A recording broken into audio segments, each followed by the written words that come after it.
Buenas noches a todos y bienvenidos al ciclo de charlas de la Fundación Felisa Rincón de Gautier y de la Asociación de Historia del Viejo San Juan.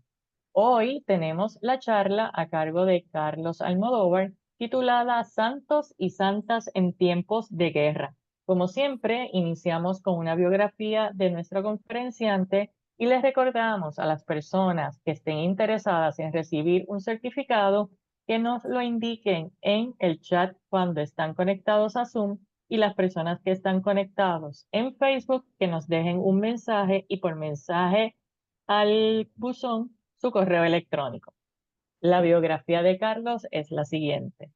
Original de Yauco y obtuvo su bachillerato en Historia en la Universidad Interamericana de Puerto Rico en el recinto de San Germán.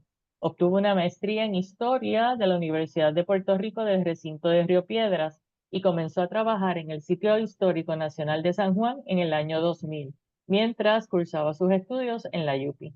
Comenzó labores en la División de Recursos Culturales como técnico de archivo y en el 2007 pasó a la División de Interpretación y Educación. Posee el título de guardaparques y funge además como coordinador de voluntarios del parque. Como intérprete e historiador, le apasionan los temas curiosos, aquellos que casi nadie toma en consideración y que pueden parecer misteriosos. Con ustedes, Carlos Almodóvar y su charla Santos y Santas en tiempos de guerra. Que disfruten. Muchas gracias, Hilda. Muchas gracias a todas las personas que están conectadas en esta noche. Como bien mencionó Hilda y como pueden observar en la pantalla, el título de mi charla es Santos y Santas en tiempos de guerra.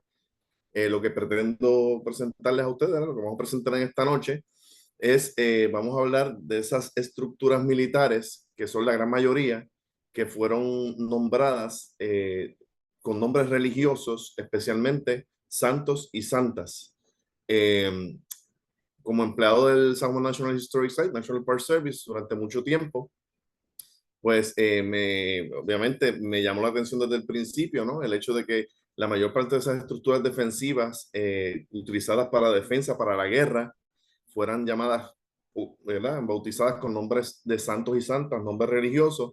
Y de igual manera los visitantes del parque pues hacen la pregunta, ¿no? Eh, ¿Cómo se llama esta estructura? ¿Cómo se llama X o Y lugar?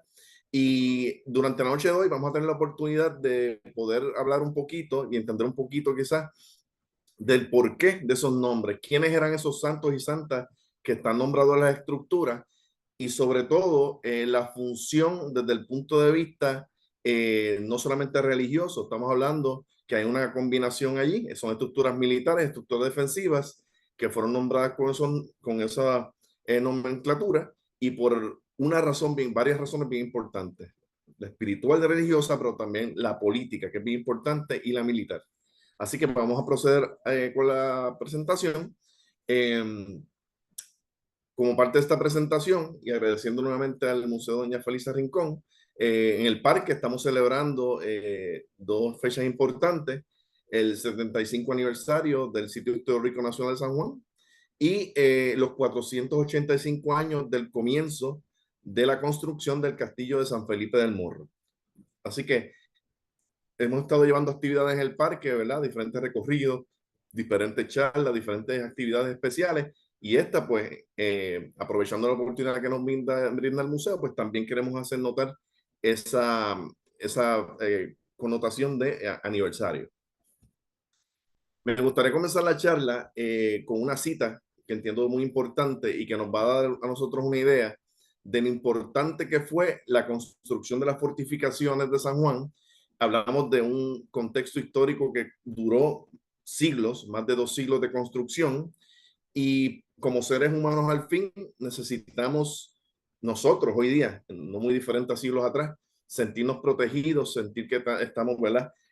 Por ejemplo, viviendo en una casa que se asegura, una estructura sólida, una estructura que nos brinde protección en los huracanes, en los terremotos que lamentablemente también sufrimos no hace mucho, en la pandemia, ¿verdad? Todas estas cosas que nos afectaron. Nuestra casa, nuestra vivienda, entre más sólida, entre mejor construida, más seguros nos sentimos. Nos sentimos seguros de la perspectiva física, ¿verdad? De nuestra propiedad física, de nuestra propiedad material, pero también emocionalmente, que tal vez es la parte que más tenemos que trabajar, porque el cerebro, nuestra mente empieza a hacernos jugadas, ¿no? A pensar en todo lo que puede suceder, y llega un momento en que aunque estemos viviendo un lugar seguro, podemos flaquear. ¿Por qué? Porque nuestra mente pensamos mucho más allá, y nuestra experiencia de vida, la experiencia que hemos tenido, ¿verdad? A través de todos nuestros años, puede hacer que tengamos en muchos casos dudas, temores que a veces pues no son ni siquiera, ¿verdad? Están en la realidad. Simplemente nos juegan una mala pasada, ¿no? Así que tengo una cita aquí de Baltasar de Castro, que fue factor de la Real Hacienda de aquí de San Juan, Puerto Rico, 1530, y se refiere a los vecinos de San Juan que no podían dormir del miedo. Continuamente los hombres hacían vigilancia en la costa de la ciudad, y las mujeres y niños y las mujeres y los niños se refugiaban en la iglesia. Esto nos ayuda a nosotros a entender estas dos vertientes: la seguridad física de tener unas fortificaciones, unas murallas, unos castillos que defendieran la ciudad de las amenazas de la época, especialmente los ataques, tanto primero de los indígenas, ¿no? De los mismos caribes, luego de los europeos, pero no solamente eso, también de las tormentas, también de las enfermedades, todo eso que nos afecta como seres humanos. Ahí tenemos los dos aspectos: el aspecto del miedo, los hombres haciendo vigilancia, centinelas en las costas para ver que no se acercaran los enemigos ante la falta de suficientes soldados para 1530, ante la falta de fortificaciones, ¿verdad? Que apenas estaban comenzando, y ante la falta de vivienda sólida y estable para los vecinos, que sabemos que al principio las viviendas eran sumamente débiles, precarias, ¿no? De madera, de paja. Todo esto es una evolución, ¿no? Que va empezando y luego se va mejorando. Así que las fortificaciones, como vamos a ver un momento en la charla, van a proveer esa defensa, esa seguridad espiritual, seguridad, paz mental y paz física y seguridad física que tanto se necesitaba. Aquí tenemos un plano de las fortificaciones de San Juan del siglo XIX. En esas estructuras que vemos, ¿verdad? No está bajito, pero ¿verdad? Está pequeño, pero pude identificar 31 estructuras defensivas con sus nombres. Cuando digo estructuras defensivas me refiero a las fortificaciones, las que sobresalen rápido, ¿verdad? A la vista: el Castillo San Felipe del Morro, ¿verdad? Que todos sabemos, entiendo yo que sabemos dónde está ubicado, y el Castillo de San Cristóbal, la entrada por tierra, y junto a ellos las murallas, o la muralla de la ciudad que rodeaba todo el sistema, y la ciudad, los civiles. 31 estructuras con nombres, identificadas con nombres, ¿sí? De esas estructuras, 25, al menos 25 de esas que están nombradas ahí, hay otras que no están nombradas, pero de las que están nombradas, 25 tienen nombres religiosos, ¿bien? Entre ellos sobresale San Felipe, está Santa Rosa, San José, las Ánimas, Santo Tomás, la Trinidad, San Agustín, San Antonio, Santa Teresa, que en este caso Santa Teresa de Jesús o de Ávila, San Juan de la Cruz y San Carlos. Esos son algunos nada más, porque obviamente, repito, que son 25 estructuras, no voy a nombrarlas todas ahora, pero para que vean que hay una gran número de estructuras nombradas con nombres religiosos, y entre ellos sobresalen santos y santas. Hay unos asteriscos en San Felipe, San Carlos, porque como vamos a ver en la charla de hoy, el hecho de nombrar a las estructuras con nombres religiosos no solamente va al aspecto espiritual religioso per se, va a haber el elemento físico, militar y político que va a estar incluido allí, la necesidad de mantener esa sociedad y esa población en un estado que se sientan seguros, que se sientan que pueden vivir aquí, que no tengan la necesidad de emigrar, porque sabemos que aquí hubo una emigración bien grande. La gente quería irse en el siglo XVI, XVII, especialmente buscaban salir de Puerto Rico buscando una mejor vida, no a Orlando, Florida, sino a Perú, en aquel caso, ¿verdad? Si hacemos una comparación con el día de hoy. Incluso los gobernadores de Puerto Rico recibían instrucciones reales en las cuales ellos tenían que inspeccionar los barcos que salen del puerto para asegurarse que los soldados no iban a desertar, que la gente no iba a salir sin permiso porque temían que se fuera a vaciar la isla. Así que el hecho de que las estructuras fueran nombradas, ¿verdad?, con santos y nombres religiosos, da a entender que se buscaba bendecir esas estructuras, obviamente, ¿no? Eso es una connotación que se le da, pero también crear ese ambiente de armonía, ese ambiente de protección espiritual para que la gente en la ciudad se sintiera protegido espiritualmente también, emocionalmente también. También tenemos al otro lado de la pantalla, nombres alusivos al poder político, que es parte de, a topónimos, que quiere decir de la topografía, ¿verdad? De dónde están construidas las estructuras. Hay nombres que se basan en eso y hay nombres basados en metáforas. Un poquito más poético, ¿no? En metáfora. Por ejemplo, el baluarte de Austria, Bastión de Austria, que está en el Castillo San Felipe del Morro, en alusión a la Casa de Austria, a los Habsburgo, en España. El baluarte de Ochoa o Tejeda, en el lado donde está el faro del Morro, que mira hacia tierra, nombrado por un gobernador. La batería de mercado, otra estructura que está en el Morro, nombrada por un gobernador. El Cañuelo, en este caso ya es el topónimo donde está ubicado, que está en el área de la desembocadura del río Bayamón y de la entrada a la bahía de San Juan. El Morro, que de por sí se le conoce el Morro, es el nombre más común, ¿verdad? Que todo el mundo desde su principio, desde sus inicios, en los planos, en los mapas, aparece el Morro, ¿no? Porque está en ese promontorio. Y tradicionalmente en Europa y en España también, no es la excepción, hasta el siglo XVI precisamente, que es lo que vamos a estar hablando hoy, las estructuras defensivas y estructuras en general, militares especialmente, van a tener una mayoría de nombres topónimos de la geografía, dónde están ubicados, de la topografía. Es bien común, esa es la relación que se va a hacer. Puerta de tierra, ahí tenemos dos aspectos, que era la puerta conectada por tierra, también tienen algo de metafórico, ¿verdad? Parece que dijera que la puerta está construida de tierra, pero en realidad es porque conectaba el lado de tierra, ¿no? De la ciudad. El fuerte o batería de la princesa, en ese caso político, ¿no? El fuerte Rebellín de la Perla, el fuerte reducto del abanico, ¿verdad? Son nombres metafóricos para hacer un abanico, ¿no? El área que está frente al Capitolio del área de San Cristóbal, el fuerte Fortín del Espigón, que es la famosa garita del diablo, y la batería de agua o flotante, que es el primer nivel del Morro. Así que vamos a ver que esos nombres significan mucho. Nombres religiosos, mayormente a las estructuras más significativas, hay que señalarlo, y nombres de gobernantes, que también va a ser estructuras significativas, los topónimos, que va a ser dónde están construidos, y es que se hace alusión a eso, y la metáfora, que ya es un asunto de más buscarle hacer alusión a la estructura que tiene una forma o un lugar específico bien llamativo, bien curioso, y la gente, ¿no? El público, la gente le llamaba así porque le llamaba la atención y ponía esa mente a volar, ¿no? A hacer esas comparaciones.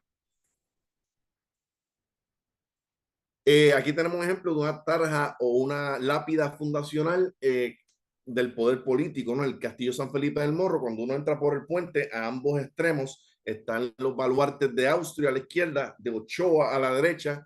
¿Y por qué de Ochoa? Porque el gobernador Sancho de Ochoa en 1606 es el encargado, es la persona responsable o bajo su mandato de terminar esos bastiones, esas baluartes que están mirando hacia tierra frente a el foso del Morro. Esto lo hacían los romanos, ¿verdad? Los romanos tenían la costumbre de lapidar, de poner estas lápidas, este tipo de marcas, para conmemorar los momentos importantes de la fortificación y dedicarlos al emperador o a los dioses. Y eso es muy importante porque esa tradición romana va a llegar aquí al Caribe con los españoles y las fortificaciones van a tener, por ejemplo, especialmente la más antigua, ese tipo de inscripción, pero aparte de eso también, los nombres que se le van a dar va a ser o a lo religioso o a lo político. También al topónimo que mencioné hace un momento, que los romanos hacían lo mismo. Esa tradición de nombrar esas fortificaciones de esa manera tiene esa herencia romana, latina, ¿no? Y católica, que es la Iglesia Católica Romana, que llega aquí, y eso viene con la tradición. Así que eso es bueno señalarlo. Los nombres religiosos de las fortificaciones, pues mira, tienen una importancia bien grande, ya hablé un poquito al principio.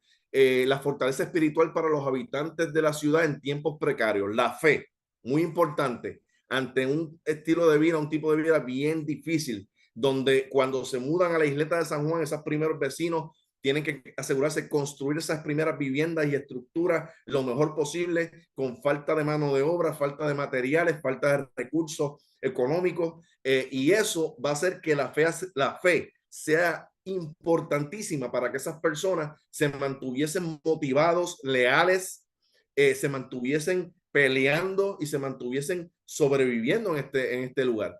Los documentos que de la época nos hablan, ¿verdad? Todas esas, como vimos al principio, los temores, todas las carencias que tienen los vecinos. Así que es importante señalar eso porque la función de esos nombres en la estructura nos trae esa colación. Constantes amenazas de ataque, eso es obvio, la muralla, la estructura, los castillos, siempre estaba esa amenaza de ataque. Hoy día nosotros, ¿verdad? Y eso tuve la oportunidad esta mañana de estar con un grupo, ¿verdad? Que Hilda pues también tuvo la oportunidad de ir por el castillo y llevar unos compañeros, unas personas muy importantes, ¿verdad? Y dimos un recorrido y mencioné mucho eso, que hoy día tenemos tantos problemas sociales en Puerto Rico, ¿verdad? Problemas de diferentes índoles y sin embargo, por suerte, ¿verdad? No es como el pasado, donde los habitantes de San Juan y de Puerto Rico estaban constantemente a la defensiva, constantemente preocupados, especialmente en San Juan, de que en cualquier momento podía haber un ataque, porque no había radares, porque no había manera de identificar esas flotas de barcos. Había guardacostas, pero eso es un momento de la historia, no todo el tiempo. Y en muchas ocasiones, cuando se daban cuenta ¿verdad? Se enteraban, podía ser hasta muy tarde. Ese temor a posibles ataques se prueba, ¿verdad? Con la construcción de las fortificaciones y en parte también los nombres que tienen las fortificaciones.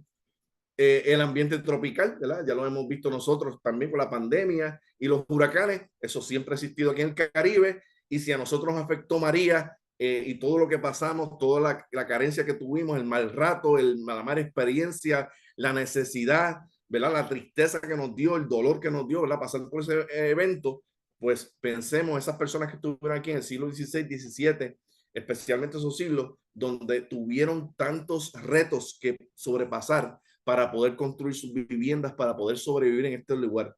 Así que tengamos eso en mente. Tengamos en mente que estas fortificaciones que se construyen aquí, por un lado, ¿verdad? Que es la parte que estamos viendo arriba de la pantalla, buscaba proveer a los habitantes de San Juan con esa fortaleza espiritual, con esa fe, con ese deseo de mantenerse aquí y luchando, ¿verdad? Que nosotros también lo necesitamos cuando nos pasa algo negativo. Somos seres humanos. Abajo, por el otro lado, tenemos el Estado, tenemos la monarquía, tenemos a España, que era quien tenía los intereses aquí, que era quien tenía, ¿verdad?, control de Puerto Rico y de San Juan, y por lo tanto se veía la obligación de también hacer su parte. Y la parte de los nombres, las murallas y las estructuras y los castillos va de la mano con el adoctrinamiento religioso y político. ¿Por qué? Porque la monarquía, como sabemos mucho, el Estado monárquico, ¿verdad?, español en este caso, pero también en otras partes de Europa, la iglesia y el Estado estaban unidas, por lo tanto, lo que era político era religioso y lo que era religioso afectaba a lo político también. Estaban de la mano. Por lo tanto, los habitantes debían ser adoctrinados, debían, ¿verdad?, ser educados en la fe católica y debían conocer y seguir las normas tanto políticas como religiosas establecidas. Eso es parte de eventos importantes. Pues mira, la Reforma Protestante en 1517 con Martín Lutero, ¿verdad? Y eso es un evento que toma tiempo, pero es una ruptura religiosa y política.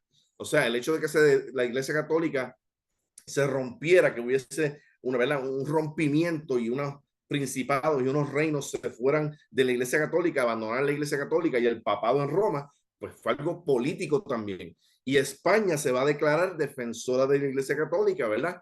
Va a tomar esa iniciativa y las fortificaciones de San Juan van a proyectar esa política, van a proyectar esa filosofía que por esa razón van a llevar los nombres de los santos y los nombres religiosos, en parte porque están defendiendo no solamente San Juan, no solamente el Nuevo Mundo, sino también el aspecto ideológico y de la fe. El catolicismo, la monarquía hispánica, que es lo que acabo de decir, ¿no? La monarquía y la religión unidas, la validación del poder real, cómo era que los reyes en la época, ¿verdad? Ellos conseguían obtener ese poder y que se les adjudicara, no solamente en su entorno, sino internacionalmente, que sus súbditos, ¿verdad?, sus vasallos, como decían, les fueran fieles, les fueran leales, la religión, ¿verdad? Porque los reyes se veían, gracias a los tratados y a los tratadistas religiosos, gente que escribía, ¿verdad?, escritos en los cuales ellos utilizaban la religión, la doctrina, la fe, para colocar a esos reyes como seres escogidos por Dios básicamente que estaban allí porque Dios quería que estuviesen allí, ¿verdad? Y vamos a ver en la charla de hoy que incluso hubo el intento, y en algunos casos se logró, otros no, de esos reyes, inclusive esos reyes y sus descendientes, de que esas figuras de reyes significativos fueran incluso santificados, ¿verdad? Fueran nombrados santos, porque es parte de lo que se quería proyectar con la monarquía, unos reyes que eran rectos, unos reyes justos, unos reyes cristianos, ¿verdad? Era parte de cómo se proyectaba la imagen del rey. Y en Europa hubo guerras de religión, ¿verdad? Católicos protestantes, allí guerras horribles, y el Caribe y Puerto Rico no fue la excepción. Así que, por ejemplo, el ataque holandés de 1625 no solamente fue un ataque, ¿verdad? Que obviamente geográfico, un ataque político, un ataque militar al enclave de la isla, pero está incluido también el aspecto religioso en los Países Bajos, en Flandes, ¿no? Que eso fue horrible porque la religión fue bandera de combate de ambos bandos. ¿Ok?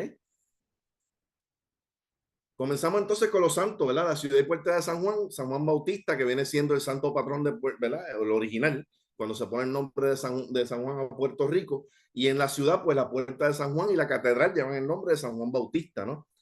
¿Y quién fue San Juan Bautista, verdad? Esto lo vamos a hacer de manera bastante por encima, ¿verdad? Porque no vamos a entrar muy de lleno en toda esa biografía de los santos, pero vamos a tocar temas interesantes de ellos. Pues San Juan Bautista, como dice el nombre, bautizaba, ¿no? Y aquí tenemos esta imagen, ¿verdad? Bautista, San Juan Bautista a la izquierda y Jesús a su derecha, ¿no?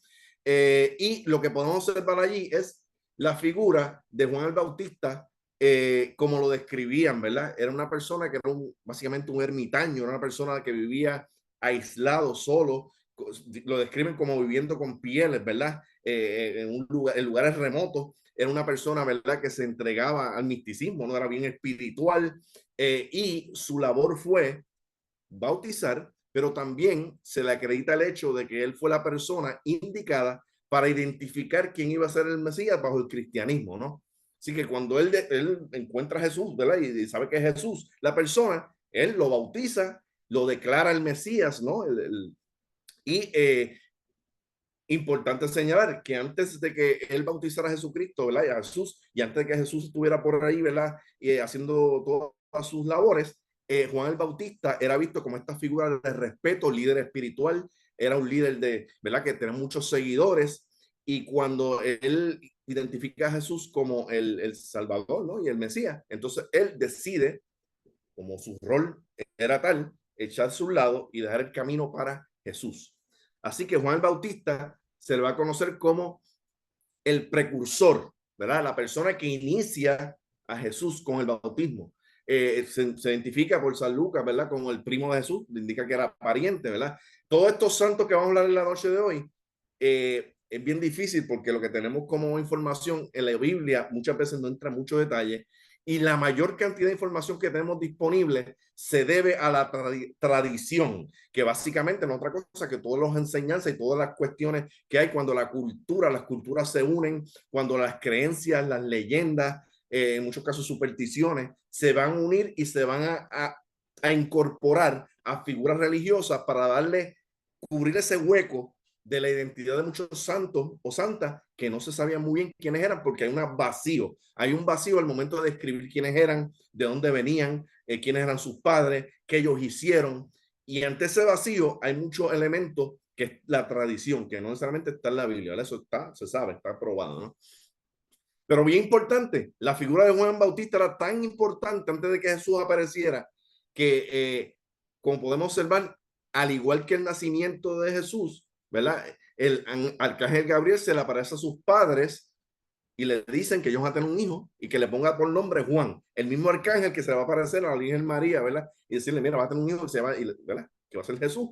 Así que vamos a ver ahí una similitud entre ambos personajes religiosos, y tenemos entonces que los padres de Juan el Bautista eran mayores de edad, no, ya se supone que no tuvieran hijos, incluso se indica que podían ser hasta estériles, ¿verdad? Una edad avanzada, y se indica que el padre, ¿verdad?, de Juan el Bautista, cuando el arcángel le dice, mira, tú vas a tener, ustedes van a ser padre de un hijo, no le, él como duda, él duda, y el arcángel se ofendió, ¿verdad? Se ofendió de que, mira, yo vine porque el padre, ¿verdad? Dios me envió a dar esta nueva, esta noticia, y ¿Cómo que no me cree, verdad? ¿Cómo que me duda, verdad? Así que porque era gente mayor, era gente, ¿verdad? Que cualquiera, ¿verdad? En sus sanos juicios humanos al fin durarían, si no fuera porque es un ángel, ¿verdad? Esa figura como tal. Se le considera como un profeta, ¿verdad? Como dijo, un predicador ermitaño, una de las tres figuras del calendario litúrgico católico, esto es importante, a las cuales se le celebra el nacimiento. A los santos se le va a celebrar o se va a conmemorar su martirio, su muerte, que la constante aquí que los santos van a morir de una manera trágica, dolorosa y horrible, algo traumático, ¿verdad? Una muerte horrible. Y como dije, mucho de esto es la tradición, mucha leyenda, ¿verdad? En muchos casos no necesariamente está probado que que esos santos, ¿verdad? Porque no está en la Biblia, murieron de esa manera, es la tradición. Eh, Así que se le celebra el nacimiento por el hecho de que el arcángel Gabriel se le apareció a sus padres. Las otras dos personas a las cuales se le conmemora, nada más y nada menos que el mismo Jesús y la Virgen María. Así de importante es la figura de Juan Bautista, ¿verdad? En el cristianismo. Y hoy día, ¿verdad? A diferencia de siglos atrás, si vemos la importancia que él tenía, ¿verdad? Para su rol y su figura, apenas se menciona, ¿verdad? Entre el santoral, ¿verdad? ¿Por qué? Porque precisamente como en algunos aspectos se parecía tanto a la figura de Jesús, tenía unos elementos tan poderosos. En un momento dado, la misma iglesia también temió que surgiera alguna herejía, ¿verdad? Sabemos que la herejía, que eran doctrinas que se apartaban de la enseñanza de la iglesia, oficiales, y temían que en algún momento dado alguna herejía diera una importancia superior a el bautista, incluso lo equiparaban con Jesús. Así que la iglesia pues fue poco a poco también con su rol, incluso la figura de la Virgen María, ponerla, ¿verdad? Una figura en un estandarte tan alto. Se dice también que fue como para opacar un poquito esa figura del Bautista en un momento dado, porque era una figura bien poderosa dentro del cristianismo. Nacimiento 24 de junio, su muerte el 29 de agosto, ¿verdad? Aquí en Puerto Rico, ¿verdad? Que muchos celebran la noche de San Juan, ¿verdad? Es una festividad muy popular, ¿no? Y muy de mucho arraigo en muchos sectores. Y el patrón de los bautismos, ¿verdad? Y históricamente, obviamente, la celebración de San Juan, pues, obviamente era algo, celebración de todo el mundo, ¿verdad? Y mucho más de índole religioso en el pasado. Bien, para terminar con Juan Bautista, en la izquierda tenemos una pintura de esos niños que están allí, esos chiquitines que están allí. Tenemos nada más y nada menos que Juan Bautista dándole agua al niño Jesús con una concha, ¿verdad? Lo presentan en el arte como ese tutor, como ese que cuida del niño Jesús, ¿verdad? Que es menor. Y vemos ahí la figura del Cordero, que no puede faltar, que está también presente en ambas figuras, el Cordero de Dios, ¿no? El que viene siendo Jesucristo, y el custodio de ese Cordero, que Juan el Bautista va a aparecer también con el Cordero como esa guía, ¿no? Como ese tutor. Así que está ya en esa imagen, una pintura de 1670. Interesantemente, muchos de estos santos que vamos a hablar hoy también y que estamos hablando, no se limita al catolicismo, como son figuras de las finales de la antigüedad, muchos de ellos, ¿verdad? Hay una diferencia entre los santos más recientes y estos primeros santos que son tanto bíblicos como de estas primeras últimos siglos de la antigüedad y comienzos del medievo. Como esas figuras se riegan por toda el área europea y del Mediterráneo y son de esa área también, van a estar compartidos en muchos casos por el judaísmo, en algunos aspectos, ¿verdad? Dependiendo del caso, pero mucho también en la religión musulmana e incluso, obviamente, en la religión ortodoxa, como es de esperarse. También incluso en los protestantes, especialmente en las iglesias históricas que llaman, que es el luteranismo, por ejemplo, ¿verdad? Los santos, aunque no es como la iglesia católica, que se ven como intermediarios y, ¿verdad? Se dedican a rezos y esto, sí se respeta su figura como personas de santidad. Así que es común ver iglesias que no son católicas, de esas religiones históricas, y mucho más también la anglicana o la episcopal, ¿verdad? Que es básicamente bien parecida a la católica, ¿verdad? Bien parecida, pues que tengan nombre de santos a pesar de que no son católicos.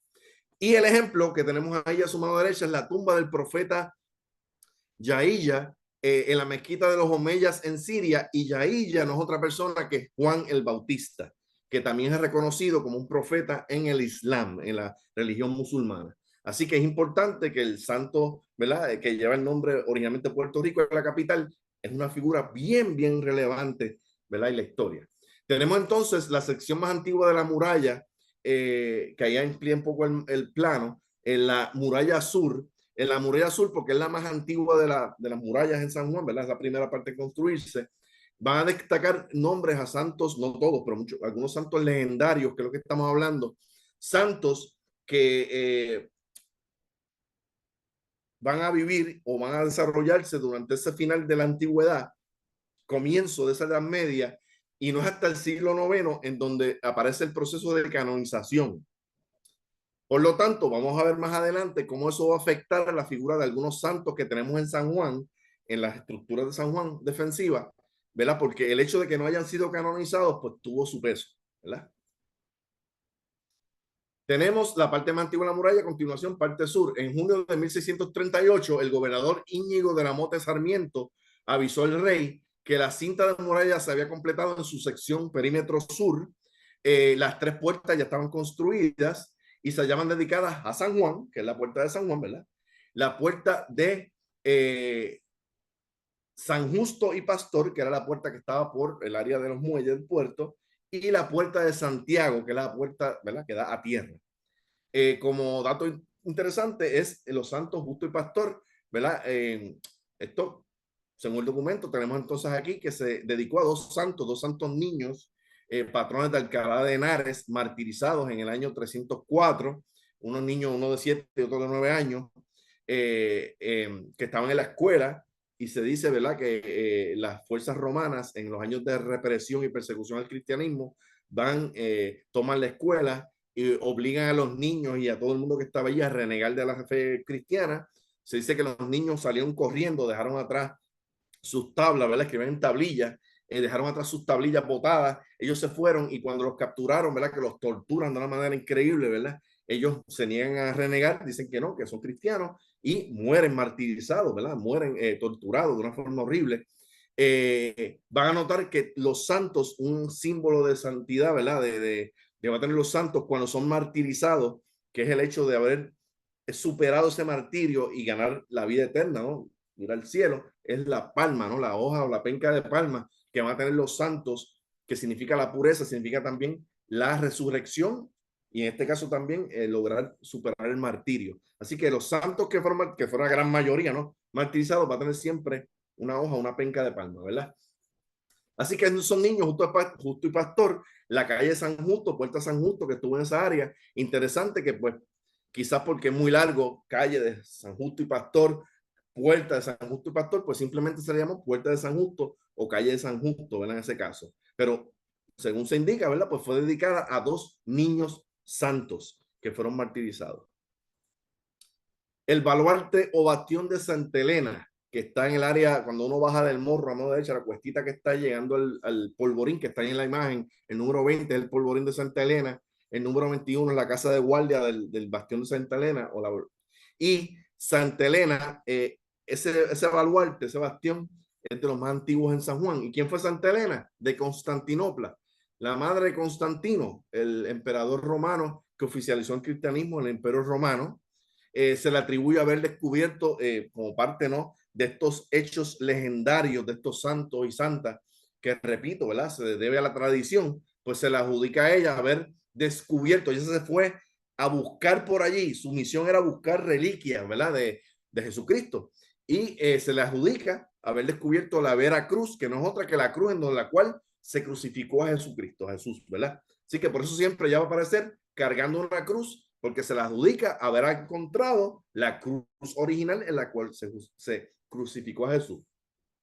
Se indica que ella murió cercano al año 330 por el hecho de que ella se fue por ahí a investigar y a buscar y a excavar y a buscar en yacimientos, ¿verdad?, como le diríamos hoy día. Es la patrona de los arqueólogos, ¿verdad? Aquellos arqueólogos que no están viendo, si hay alguno, ¿verdad? Si, ¿verdad?, si desean, ¿verdad?, se sienten en la afinidad con los santos, ¿verdad? Esto pues es algo personal. Pues la patrona de los arqueólogos es Santa Elena, de las emperatrices, porque fue la madre del emperador, de los matrimonios difíciles y los divorcios, porque, ¿verdad?, según ¿verdad?, la tradición y la historia, ¿verdad?, que nos relata, pues ella pues terminó divorciándose, porque el emperador, cuando ella se cristianiza y esto, y hay una serie de eventos, pues terminan hasta divorciándose, ¿verdad? Así que hasta ¿verdad?, los divorcios tienen también su patrona.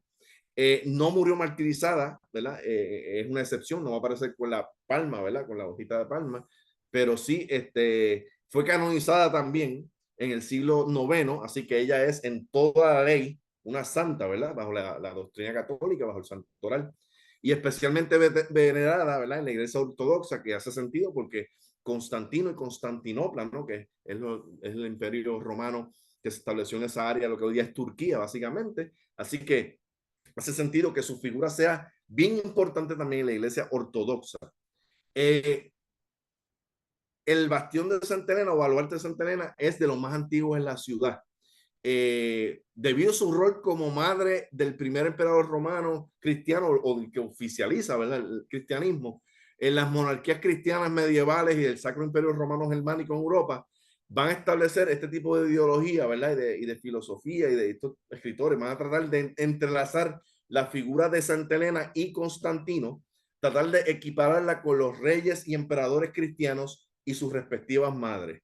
Para esa manera, dije al principio que la religión buscaba justificar y darle validez al poder de los monarcas. Así que ante la opinión pública, lo que se llama la propaganda, que eso no es algo de ahora, era básicamente crear esta imagen de los reyes, reinas y emperadores, que ellos tenían un linaje, ¿verdad? Tenían esta herencia, no solamente de sangre, pero también espiritual, también religiosa, y se buscaba en algún momento a otro establecer esa conexión que también se, ¿verdad?, buscó en establecer también con Jesús y María, ¿verdad? Él era darle esa identidad a esos reyes y esos reinas y esos emperadores como que tenían esa bendición. Y entonces, como podemos observar en el mapa, le hice aquí, ¿verdad? Es un detalle que lo aumenté. Santa Elena, ¿verdad? Está ubicada en el área bajando el morro. Y lo que quiero señalar es que no es raro que, aunque no es una santa que fuera de las más conocidas o las más populares, para el efecto del poder del Estado, como acabo de mencionar, sí era importante. Así que no es una casualidad que uno de los primeros baluartes o bastiones construidos en la ciudad se dedicara a Santa Bárbara, perdón, a Santa Elena, porque estamos diciendo que la gente en San Juan que vivía en unas condiciones precarias de peligro y, ¿verdad?, espiritualmente y emocionalmente hablando difíciles, tenían que ser leales a la corona, al rey. Y al establecer este tipo de estructuras con estos santos que tenían esa conexión con los reyes, se intentaba que la población y los soldados y todo el mundo que estaba aquí buscaran ese enlace con los monarcas, ¿no? Batería de Santa Bárbara en el Morro, ¿verdad? De las más conocidas en el área del Morro, una batería donde van los cañones ubicados, ¿no? Todos esos espacios abiertos eran para cañones. Santa Bárbara, una de las santas más populares, ¿verdad?, de más arraigo, una vez llega el proceso de conquista, colonización, ¿verdad?, y se establece la colonia, en las colonias del Caribe y en América. Santa Bárbara va a ser una de las santas más importantes, primero por su rol como patrona de los artilleros, ¿verdad?, todos los que bregan con explosivos, y los mineros. O sea, estamos hablando de que los que ponían explosivos en las minas, ¿no? Así que son dos actividades que son bien importantes en la colonia, tanto el rol militar como el rol de extraer los minerales y metales preciosos. Así que por esa razón, nada más, Santa Bárbara va a tener mucho auge, ¿verdad? Porque va a representar unos aspectos de la vida de la colonia bien importantes. Protectora ante los rayos y los truenos.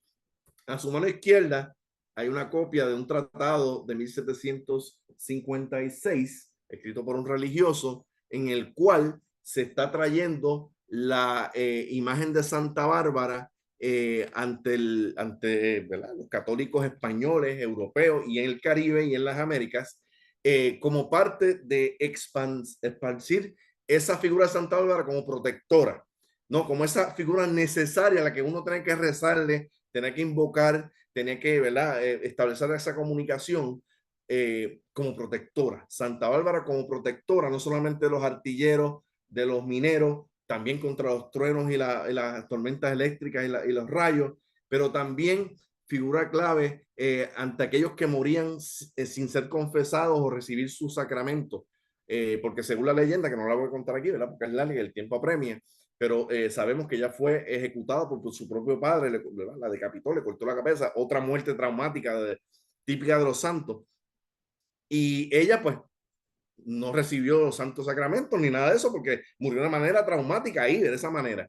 Y al morir de esa manera, ¿verdad? Desprovista de esa protección de los sacramentos, pues, y ella ser santa, iban en esa penca de palma, ¿verdad? Esa hoja tan grande que tiene ahí proyectada de martirio, pues mira, pues entonces se le aplica también la protección a las personas que tienen temor de morir sin recibir esos últimos sacramentos, ¿verdad? Esa bendición final, pues que invoquen a Santa Bárbara, ¿verdad? Antes de morir para asegurar su salvación.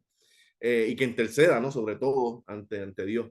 Y es una figura clave del proceso de sincretismo religioso en el Caribe, ¿verdad? Especialmente entre lo que es el catolicismo, las religiones afrocaribeñas del Caribe, que sabemos que es una santa, ¿verdad? Tenemos que hasta la más importante, ¿no? Dentro de las religiones afrocaribeñas, por todo lo que significa en comparación con deidades africanas que llegaron al Caribe con los mismos esclavos. Se entiende que Santa Bárbara murió en el siglo IV.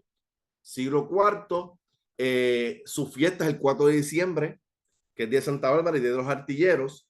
No fue canonizada porque es una santa que, según la tradición, repito, según la tradición, ella muere en el siglo IV antes de que se empezaran los procesos de canonización en el siglo IX.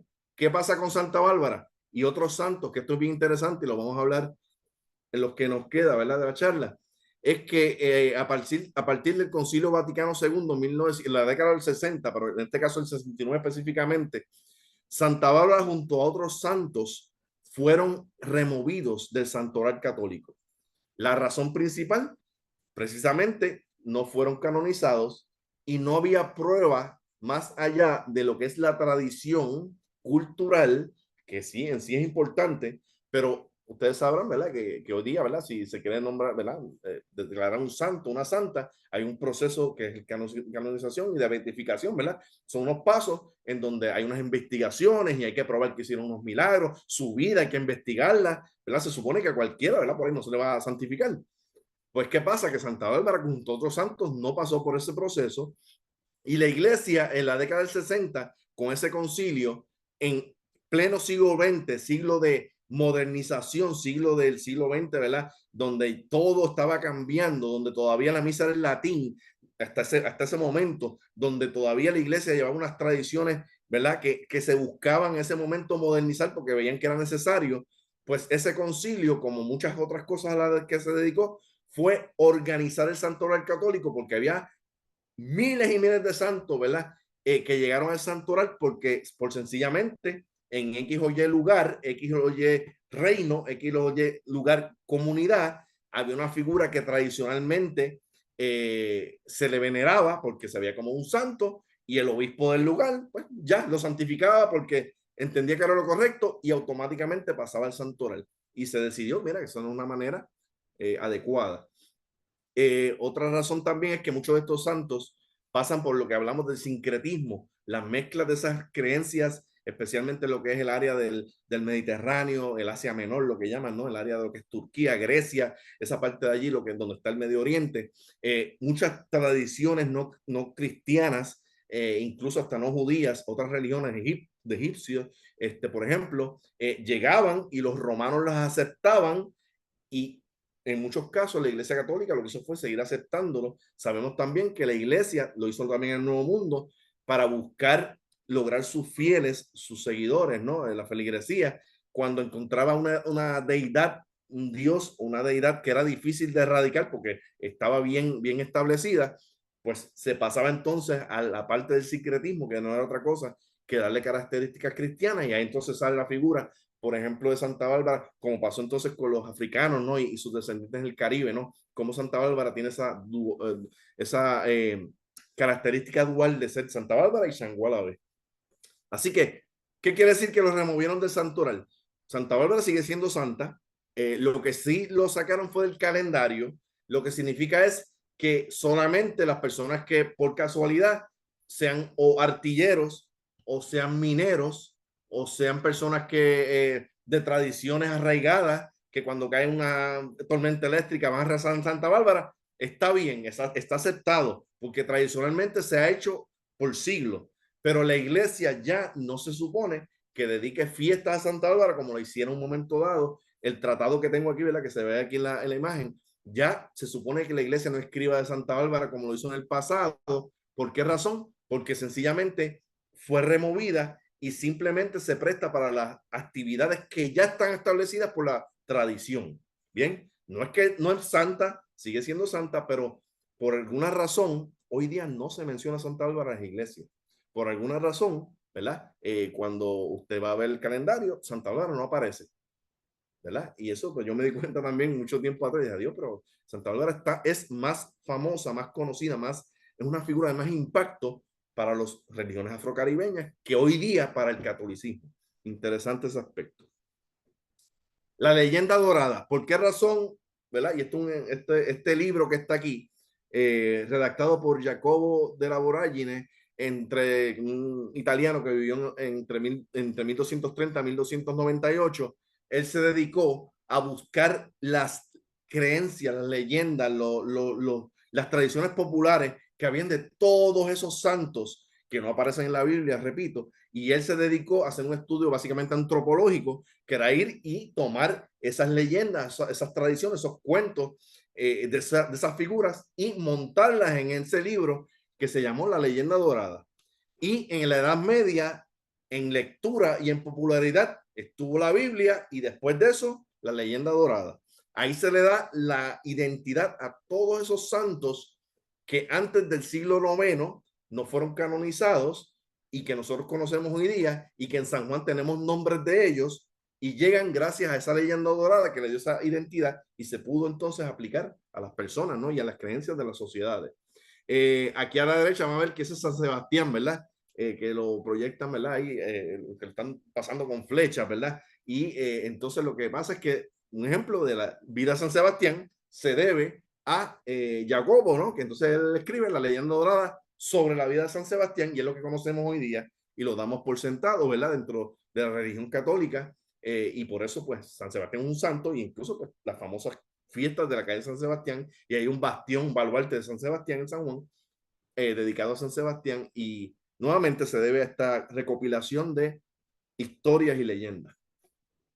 Rebellín, Puerta, Baluarte y Batería de Santiago. Vamos a hablar un poquito de Santiago Apóstol, Santiago el Mayor. En España, el santo más importante, ¿verdad? Desde la época medieval, es el santo que se toma como líder espiritual durante las guerras de reconquista, ¿no? Contra los musulmanes, contra los llamados moros. Y va a ser el santo, ¿verdad? Intocable en España, porque más adelante, ¿verdad? Inmediatamente vamos a ver que hubo un intento de atentar contra su trono como ese santo, ¿verdad? El principal. ¿Y qué más evidencia de que era el santo más importante bajo España? Es que no solamente tiene una estructura, tiene toda esta sección de tierra, que era lo que se conocía como puerta de tierra, dedicada a Santiago. Así que tenemos el Rebellín de Santiago, la Puerta de Santiago, la Batería de Santiago y la Plaza Colón, que originalmente era el nombre Plaza de Santiago. Así que toda esa área de tierra fue dedicada al santo patrón de España y del ejército, Santiago Apóstol.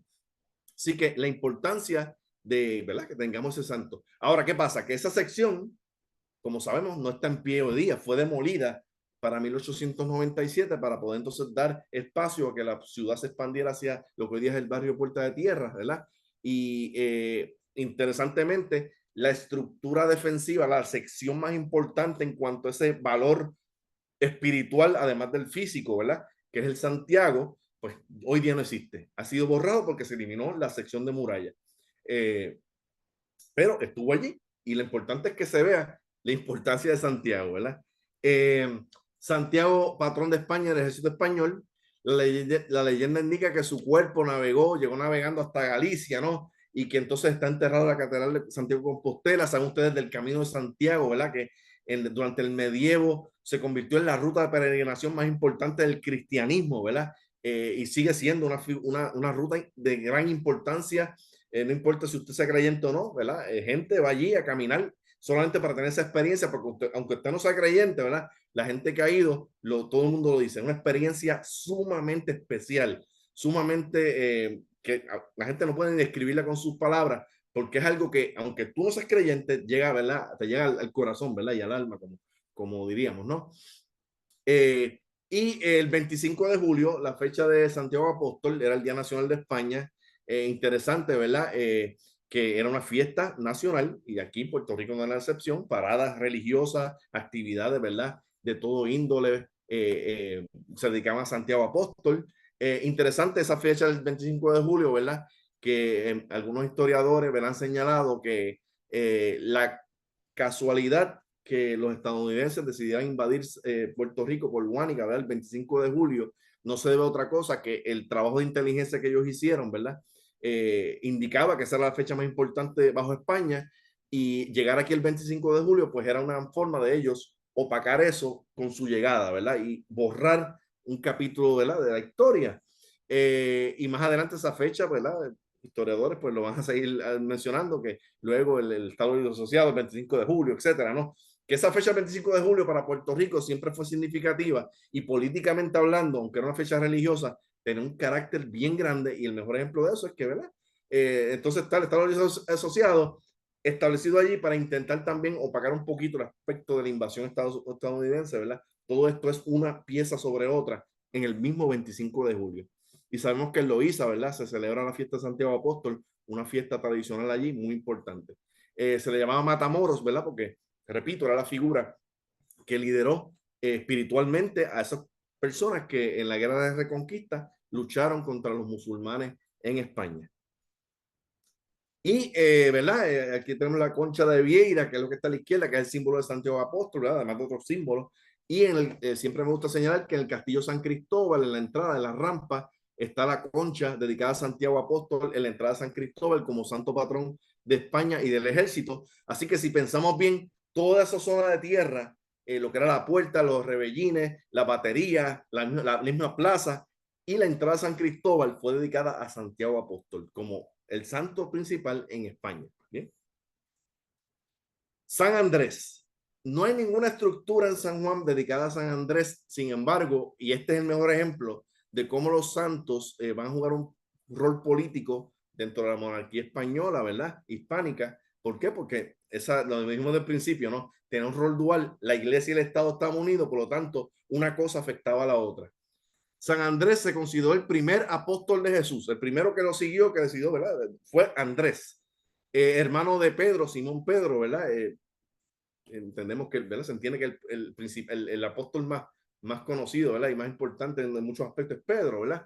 Santo patrón de Borgoña, por esa razón, entonces llega aquí el aspa o la cruz de Borgoña, que es la bandera que tenemos en el Muro de San Cristóbal, una bandera histórica. Así que esa insignia llega porque la cruz de San Andrés era el patrón de Borgoña. El aspa de Borgoña fue establecida como bandera de España en 1508. Más adelante va a compartir espacio con otras banderas, pero es la bandera que va a estar en todos lados con diferentes versiones también. Van a aparecer la bandera típica, que es la blanca con el aspa roja, pero en el caso de ciudades como San Juan, van a tener los corderos en la esquina de San Juan Bautista, ¿verdad? Y en toda Hispanoamérica van a tener esa bandera con diferentes vertientes. También la misma bandera puede aparecer el fondo amarillo en vez de blanco y otros colores, dependiendo si era la marina, si era el ejército, si era algún regimiento. Así que esa bandera es la que va a significar y va a simbolizar España durante siglo XVI, XVII y parte del XVIII también. Y como ya mencioné, dada que la dinastía de los Habsburgo o los Austrias en España fue establecida por Felipe el Hermoso, ¿verdad? Que ese nombre pues siempre da gracia entre la gente que lee ese nombre, en España, ¿verdad? Por matrimonio, y después viene entonces el emperador Carlos V, Carlos I, Felipe II y etcétera. Pues el hecho de tener esa bandera allí era buscar la afinidad entre lo que era la monarquía española per se, hispánica per se, y la Casa de Austria, que no es otra cosa que Viena y los alemanes, ¿verdad? Los austríacos, que era la otra rama de los Habsburgo que estaban rigiendo en Europa. Aquí tenemos la famosa aspa de Borgoña, bandera, ¿verdad? Que está flotando los castillos, y resumí una cita de Gregorio López de Aguilar, un jesuita que en 1644 escribe un tratado, al igual que vimos un tratado de Santa Bárbara, también un tratado dedicado a San Andrés. Misma cosa, un poquito más político. ¿Y qué pasa? Que Gregorio López de Aguilar escribe un momento, 1644, en que España está en una condición bien difícil, perdiendo lo que es eventualmente, ¿verdad? Y para ese contexto, lo que son los Países Bajos, lo que es Holanda, lo que es, ¿verdad? Flandes, que fue heredado precisamente de Borgoña, un área bien importante porque ahí era un área financiera importante, ahí estaban los banqueros, era un área sumamente importante para mantener la monarquía. Van a perder lo que es Flandes, también Portugal por un tiempo estuvo bajo España durante el siglo XVII y van a perderlo también con notación de esas fechas. Así que él escribe desde el punto de vista del lástima, ¿no? Él está dolido, él está preocupado de por qué España, siendo la potencia mundial, él está viendo una, que muchos historiadores lo llaman decadencia, ¿verdad? ¿Cómo va a ver que el poder de España va a ir perdiendo terreno paso a paso agigantado? Cómo la pobreza va a estar siendo el poder mundial, arrasando las colonias, los ataques constantes en España y ¿verdad? En Europa, perdiendo batallas cada vez con más frecuencia. La deuda va a subir a cantidades astronómicas. España se va a declarar en quiebra un par de veces en ese siglo XVII, siendo potencia mundial, así que imagínense eso. Así que, y Gregorio López de Aguilar escribe, sí que los reyes católicos tienen dos selectísimos apóstoles por padrinos. Hay Santiago, ¿dónde estás, Marte cristiano? Marte era el dios de la guerra romano, ¿verdad? Y griego, ¿no? Marte.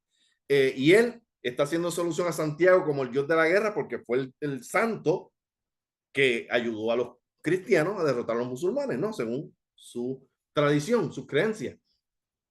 ¿Cuál será la causa de este retiro, silencio y esquivez de Santiago? Santiago nos abandonó.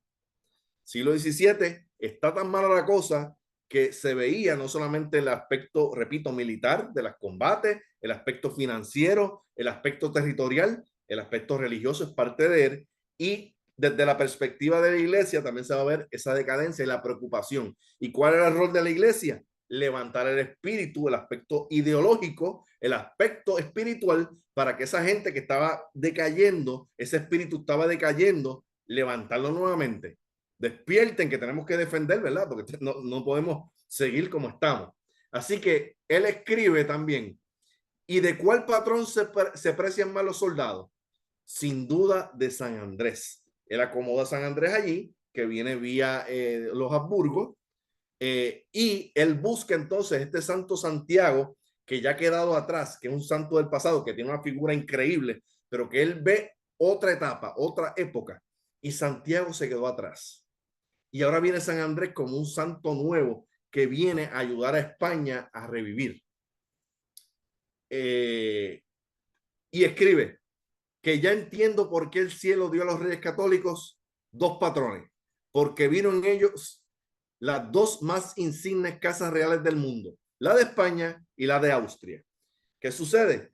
Que interesantemente San Andrés nunca pudo sustituir a Santiago. Santiago tiene esta figura tan arraigada en la cultura, ¿verdad? En la tradición, tan fuerte.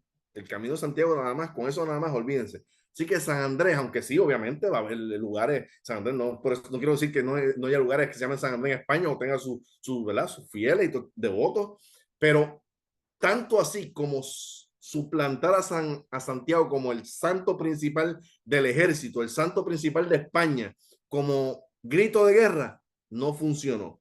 Lo vieron como un santo extranjero, un santo que nos estaban metiendo la fuerza allí, lo estaban forzando. Nuestro santo es Santiago, no es Andrés, ¿verdad? Y es un santo, ¿verdad? De carácter político en muchos aspectos, y no es de extrañarse, repito, que dentro de las estructuras defensivas no haya ninguna dedicada a San Andrés, sí la bandera, que es el elemento incorporado a las estructuras desde un punto de vista más ideológico, ¿verdad? Buscando ese simbolismo más de lealtad en conexión de lo que es la monarquía hispánica con los Austrias.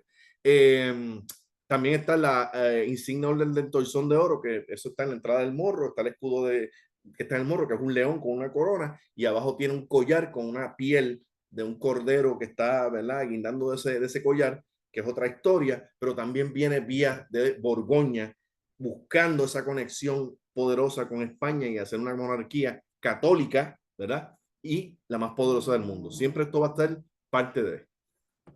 Otras banderas, ¿verdad? De San Andrés, Cruz de San Andrés en el mundo, no son solamente aquí en San Juan, y eso se puede ver, ¿verdad? La bandera de Escocia, mano izquierda arriba, la bandera de Florida, que de hecho está basada en la bandera que vimos anteriormente, la aspa de Borgoña, porque Florida fue una colonia española, así que el modelo para la bandera Florida va a ser la aspa de Borgoña.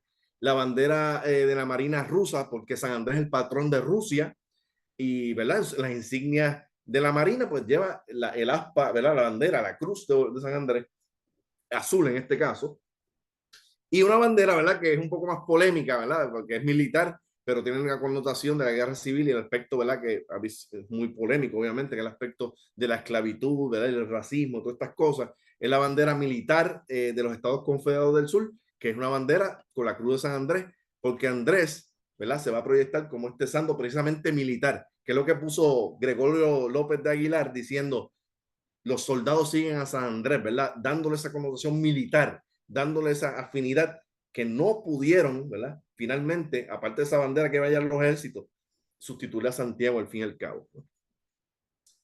El castillo de San Cristóbal, que, ¿verdad? Sabemos que la fortificación se entiende, que es la más grande construida por los españoles en el Nuevo Mundo, está en el área principal, Castillo de San Cristóbal, con sus defensas exteriores, y aquí vamos a ver defensas dedicadas a santos, Santa Teresa, San Carlos, la Trinidad, un nombre religioso, pero también como San Cristóbal, una fortificación en el punto de vista construida en la época moderna, ¿verdad? Un poco más adelantado en el tiempo al morro, una estructura más práctica del uso del terreno, más táctica. Vamos a ver que va a tener más estructuras también con nombres que no tienen que ver con lo religioso, por ejemplo, aunque son de elementos dedicados a la realeza, ¿no? Y al poder, como es el caso de la Batería de la Princesa o Fuerte de la Princesa, el Fuerte del Abanico, o, ¿verdad? O el Reducto del Abanico, que viene siendo esa es una metáfora, ¿no? Parece un abanico a mano, como dijimos al principio. Y San Cristóbal construyó la colina de San Cristóbal. ¿Verdad? ¿Quién fue San Cristóbal? Un santo legendario, ¿verdad? Otro santo en el cual su historia está plagada de mucho mito y mucha historia, ¿verdad? Que no es muy fidedigna o muy creíble del todo, ¿verdad? Su nombre se le atribuye el nombre de Réprobo, y Cristóbal significa portador de Cristo, Cristo sobre los hombros, va a aparecer cargando al niño Jesús siempre en la imagen, ¿no? Aquí se indica que se describe como un gigantón poderoso, ¿verdad? Un gigante, un coloso, ¿verdad? Un tipo fuertísimo. Se supone que murió entre el año 308 y 313, patrón de los viajeros. Uno de los santos más populares en la colonización del Nuevo Mundo, también la expansión, porque era el santo de los viajeros, de los exploradores, de esa gente que iba moviéndose al Nuevo Mundo, cruzando un cuerpo de agua, en este caso en un océano. Según la leyenda o la historia de San Cristóbal, él ayudó al niño Jesús a cruzar un cuerpo de agua, estuvo a punto de ahogarse, el niño Jesús empezó a pesar tanto que vemos ahí en esa imagen como Cristóbal está ahí jorobado, doblado, ¿verdad? Porque le pesa, ¿verdad? Le está pesando el niño a una figura que el tipo era un coloso, ¿verdad? No había nadie que lo doblegara, menos el niño Jesús, ¿verdad? Según la leyenda. Y eso es importante porque se proyecta de esa manera, ¿no? Aquí tenemos esta otra imagen del año 1423, se entiende que es la más antigua que existe San Cristóbal, ¿verdad? Y incluso, ¿verdad? Como dato curioso, lo presentan con el niño Jesús a cuesta, ¿verdad? Sobre los hombros, pero era tan gigantón y tan gigante y tan grande que no bastaba con poner una palma por su martirio, le pusieron toda la palmera ahí, ¿verdad? Como si fuera un bastón, la arrancó todo del piso por su fortaleza, ¿verdad? Lo proyecta ahí como un tipo con una fuerza bruta increíble, arrancando una palma, y esa palma a su vez es el símbolo del martirio y le servía de bastón también para moverse. Así que es interesante, ¿verdad? Cómo se proyectan esas imágenes de los santos. Bien importante. Aquí vemos en este aspecto un mapa de Juan de la Cosa de 1500, uno de los primeros mapas que existen del Nuevo Mundo, un mapa que le falta mucho detalle, ¿verdad? Un mapa que no tiene que ver nada con la realidad que conocemos del Caribe, ¿verdad? Del área. Pero obviamente los primeros mapas van a tener sus fallas, obviamente, a lo que se podía explorar mejor. Este es el área más o menos lo que sería el área de Centroamérica y México. Pero ¿quién está aquí proyectado en este mapa? No es otra persona que San Cristóbal. La importancia de San Cristóbal como motivación a viajar, motivación a moverse, a explorar y a ocupar y a colonizar territorio, para este caso España, obviamente. O sea, San Cristóbal iba a proteger a todo aquel que se montara en un barco que nunca en su vida había visto el mar y que se iba a enfrentar a un viaje sumamente difícil, incluso mortal, y San Cristóbal iba a ser ese santo que iba a asegurarse que esas personas llegaran sanas y salvas al Nuevo Mundo. Así importante fue San Cristóbal, ¿verdad? Hay muchos lugares llamados San Cristóbal en el Nuevo Mundo, entre ellos en República Dominicana hay San Cristóbal de La Habana, el nombre original de La Habana es San Cristóbal de La Habana, y aquí en San Juan pues, tenemos el Castillo San Cristóbal también, ¿verdad? Y otros lugares más.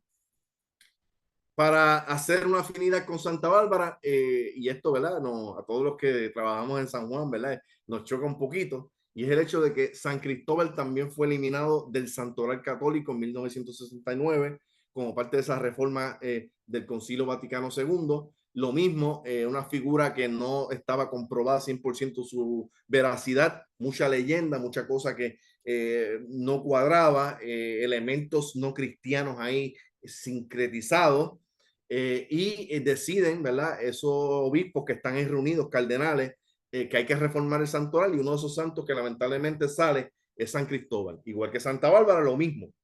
Usted es chofer de carro público, que cada vez hay menos, ¿verdad? Porque obviamente, ¿verdad?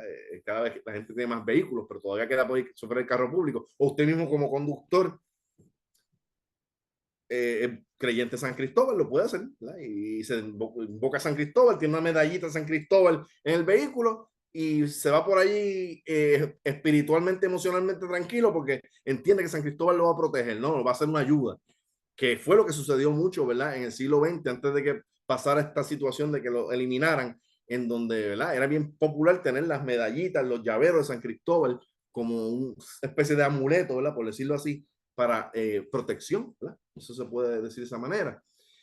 Me gustaría, ¿verdad? Recomendar que si tienen la oportunidad, busquen en YouTube Music o en Google, o en Spotify o cualquier plataforma que tengan de música.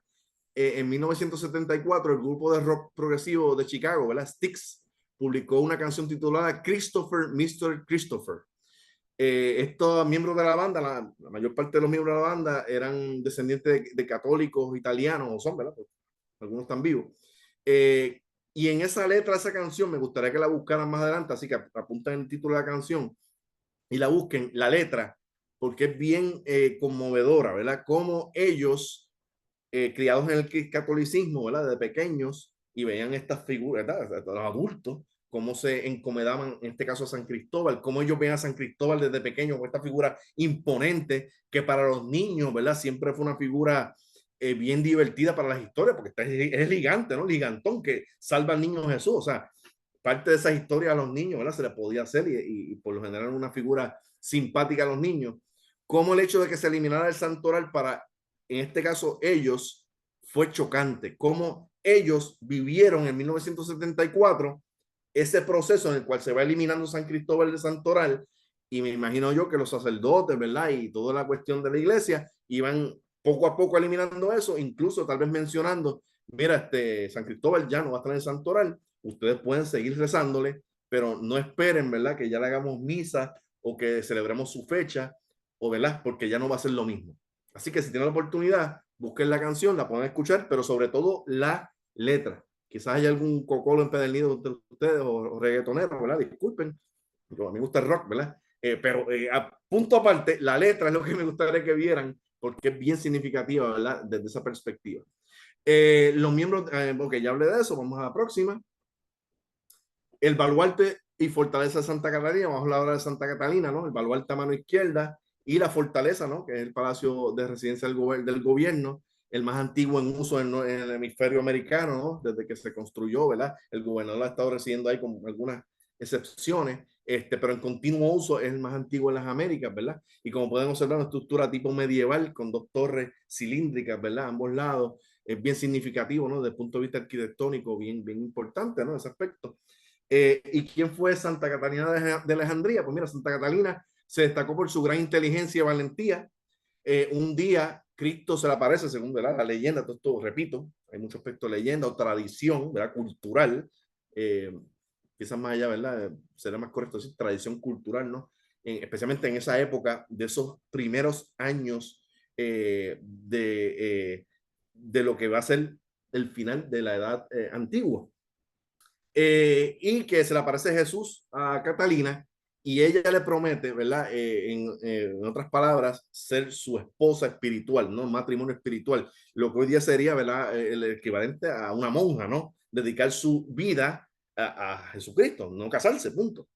Se dice que ella, pues al ser una mujer muy inteligente, bien valiente, ella vio que el emperador Magencio romano, ¿no? Estaba para sacrificando a los dioses paganos, también estaba abusando de los cristianos y haciendo, ¿verdad?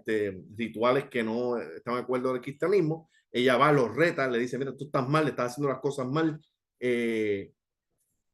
vamos a ver qué hace. A él no le gustó que los retaran. Ellos debaten, según la leyenda, la historia, ella derrota al emperador en debate, la mete en presa y dentro de la prisión el emperador, en su afán de cambiar la mentalidad de que se dio con la espinita, mira, me derrotó, le envía 50 sabios paganos y según la leyenda, ella debatió con ellos, los convenció, les dijo que estaba mal, los derrotó y los cristianizó. Y se dice, según ¿verdad? Nuevamente la tradición, el emperador entró en cólera, en ira y los mandó a matar a los 50, ¿verdad? Porque fallaron malamente. Santa Catalina se va a representar por la rueda Santa Catalina, que es la que tenemos en la pantalla, que es una rueda con unas pullas que sobresalen, unos cuchillos, ¿verdad? Filosos, porque se entiende que el emperador mandó a martirizar, a torturar a Santa Catalina en una rueda como esta, con unos cuchillos, ¿verdad? Y se dice que entonces Santa Catalina incluso convenció y cristianizó a la esposa del emperador. Así, imagínense ustedes cómo estaba ese emperador en cólera, ¿no? En ira, ¿no? Se dice que unos ángeles la salvaron de esa tortura, por eso la rueda parece rota, porque tiraron rayos y rompieron la rueda. Y por esa razón, por la forma de ser de ella, Santa Catalina se considera patrona de los estudiantes, de los filósofos, prisioneros, archivistas, y los abogados, porque ella era excelente oradora y convencía a medio mundo y era lo que hoy día pues ser un abogado, ¿no? Básicamente en la cuestión de la litigación, ¿verdad? Así que si usted es abogado, también desea, ¿verdad? Encomendarse a Santa Catalina, pues sería ese el caso el que le corresponde si es que usted desea hacerlo. Y Santa Catalina pasó por lo mismo. Y es bien interesante. Santa Catalina fue eliminada del santoral católico en 1969, pero a diferencia de Santa Bárbara de San Cristóbal, el Papa Juan Pablo II la volvió a incluir, algo que no había pasado antes, algo que fue bien interesante, bien raro. En el 2002 la reincorporó. Así que oficialmente es una santa. Lo que se indica es que el Papa visitó unos obispados ortodoxos en donde Santa Catalina era y sigue siendo bien importante. Y parece que el obispo ortodoxo, que el patriarca que estaba allí, estaba enchismado con el Papa por esa razón, que la sacó del santoral. Se dice que él ¿verdad? No llegaron a muchos acuerdos y se dice que él, parte de lo que él buscaba, agradar más un poquito a los ortodoxos, ¿no? Llegar otra vez a tener unas mejores relaciones, acercarse más a las relaciones, tenía que ver mucho con esa santa. Y se dice que, y eso explicaría por qué la vuelve a incorporar, porque a los otros santos no los hizo. Quizás tengamos que aquí hacer una campaña, ¿verdad? Los que trabajamos en San Juan para que reincorporen a Santa Bárbara y a San Cristóbal, ¿verdad? A ver si funciona, lo dudo, ¿verdad? Pero a ver si a ver si no tiene nada que perder. Y ya estamos terminando, ¿no? El Castillo San Felipe del Morro, dedicado a San Felipe, el Morro, que va a ser la fortificación más emblemática de la corona hispánica, de la monarquía hispánica del Nuevo Mundo. No hay ninguna fortificación española en el Caribe o en las Américas que tenga la imponencia del Morro de San Juan. Eh, y así lo dicen los cronistas y cuando, ¿verdad? Venían de frente al Morro, como lo describen como este gigantesco barco, parece un barco con la proa saliendo así amenazante, ¿verdad? A investir una estructura, ¿verdad? Que de por sí es verdaderamente impresionante, aunque los que trabajamos en San Juan y todos los compañeros guía, ¿verdad? Que van al parque sabrán que San Cristóbal es más grande que el Morro. La impresión que tenemos aquí, porque es el tipo de arquitectura que se quiso elaborar y era el que se elaboraba para la Edad Media y el siglo XVI, el XVII, era básicamente crear algo que fuera impactante a la vista, que cuando el enemigo lo viera, lo pensara 15 veces antes de atacar. El afecto de intimidación. El que estaba adentro se va a sentir seguro, confiado, el que venía de frente No. Así que por esa razón, aunque el Morro sabemos que no es más grande que San Cristóbal, cuando uno lo mira del frente, de la perspectiva, no tanto del aire, porque el aire, aún del aire es imponente. Usted vea lo de abajo, ¿no? De abajo, del paso del Morro o del agua, ahí es peor. Ahí sí que la verdad es que mete miedo. La idea era esa, crear esa imagen de imponencia y que aquí tú no vas a entrar. Y funcionó y funciona. Por esa razón, cuando uno va allí, se le va el aliento a la gente, ¿no? ¡Wow! Impresionante. Siendo más compacto que San Cristóbal. Bien, ¿quién fue San Felipe? Pues San Felipe se considera el quinto apóstol reclutado por Jesús, seguidor de Juan el Bautista, ¿verdad? Como se le indica que él tuvo en los seguidores de Juan el Bautista antes de que Jesucristo apareciera por la escena. Se le atribuye una mentalidad analítica, ¿verdad? Racional, por su respuesta a una pregunta de Jesús sobre dónde se debía conseguir suficiente pan para una multitud que estaba llegando, donde estaba Jesús, ¿verdad? Él estaba en un área y de momento él ve que este tumulto de gente va llegando y le dice adiós. ¿Verdad? Obviamente la tradición, y si vaya una persona a visitarte, tú le quieres ofrecer comida, le quieres ofrecer, ¿verdad? Ser hospitalario. Y él le pregunta a Felipe, oye, ¿de dónde vamos a sacar nosotros para tanta gente? No hay pan suficiente, ni peces.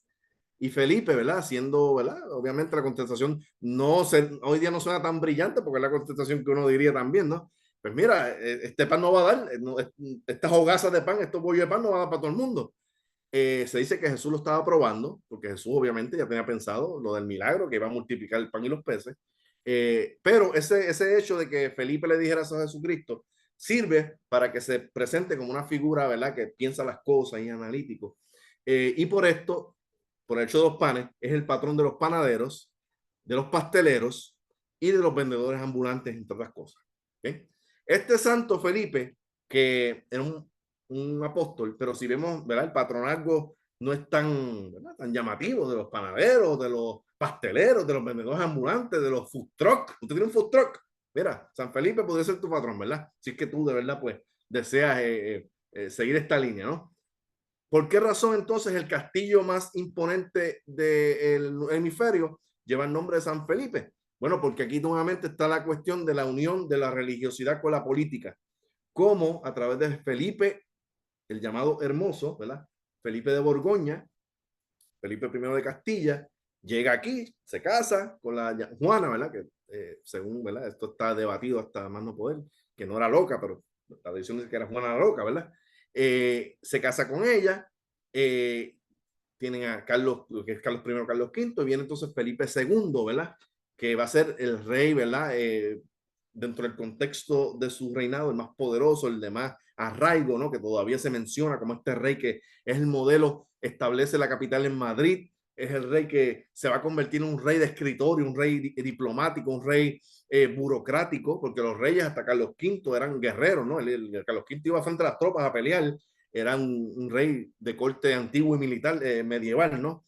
Y Felipe no, Felipe dice, no, bueno, vamos a hacer las cosas con calma, vamos a pensar bien las cosas, y se proyecta como un rey prudente, un rey que analizaba bien las cosas, ¿verdad? Y Felipe IV, saltamos que Felipe IV se llamaba, le decían el rey planeta, ¿no? Como buscando darle esa connotación de un rey poderoso, ¿no? Un rey que tenía control del planeta en una época, como vemos la fecha allí, ¿verdad? La fecha de su reinado y donde vivió, en la que España estaba en decadencia. La forma de llamarle rey planeta era decir lo contrario, ¿no? Poner esta figura del rey como que seguía siendo un rey poderoso. Como dato interesante, curioso y gracioso, ¿verdad? Aparte de Felipe el Hermoso de Borgoña, pues ahí están los cánones de belleza de la época, ¿verdad? Para algunos podrá funcionar, para otros no.